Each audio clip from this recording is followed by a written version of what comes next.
Okay, so here's our course that we've created, and this is the view that the students see. Now, to change the different views, we go to him, because he teacher, course participants, TA, pupil, guest. And this is to do with when you set up your participants, what rights you give them. And we know that all the participants that we'd already set up basically had access to were pupils.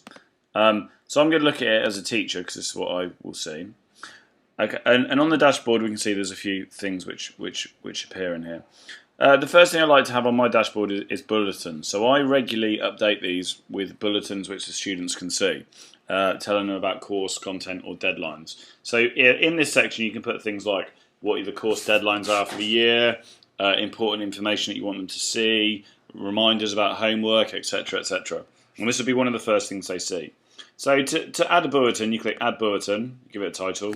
So I'll call this one Welcome, and I'll put a note in here saying hi, something like welcome to media AS.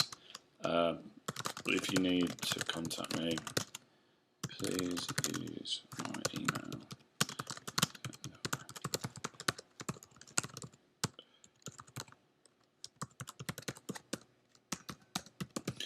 And when I put in my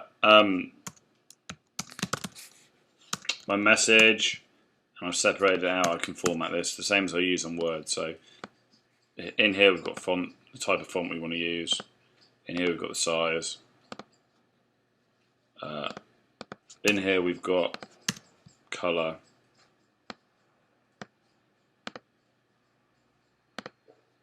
Etc. etc. And now within this I can also add in other things. So I insert content in here. I can add in any of the applications, so any of these. So I could have an image in there if I wanted. So let's take an image. Click on image. Let's put I might have a picture that I want to use from something before. Let's just have a check. I can put a picture in there if I want to. So I just use that for example. I can add in, as well as an image from what's on here, I can insert an image URL, so a URL of where the image is coming from. I can upload an image and insert, which I've got on my computer previously. I can also insert a vote. I can insert a Web 2.0 content, so this can be stuff like a YouTube video, a Google Map, Flickr, slideshow, something from TeacherTube, SchoolTube, etc., etc. So I can include any of these in any of the bulletins or any of the content that I put on It's Learning. Okay, so I click Save. That's done. When they log on, this will be the first bulletin. They'll get my email address there. We'll get a nice little picture, and it'll be set up like this.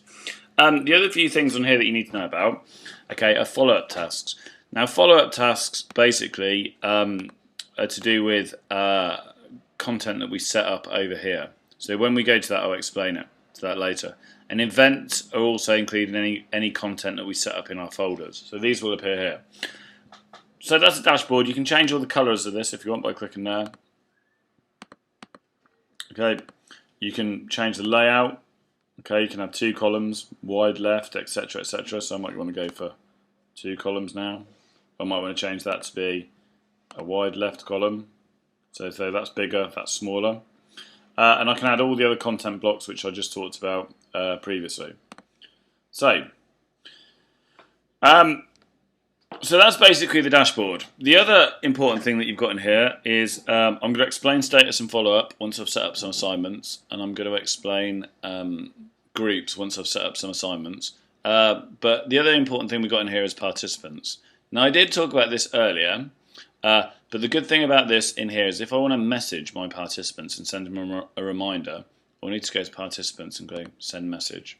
And it will send a message to everyone. Okay, so deadline. You have a coursework deadline on so-and-so's date. Do not be late with it. Thanks. Okay, and then when I click send, that will send that to every single student, and that will appear in their inbox and on their email. So that's another really good message, a really good tool to contact students with. So that's basically the dashboard and how to add content to that.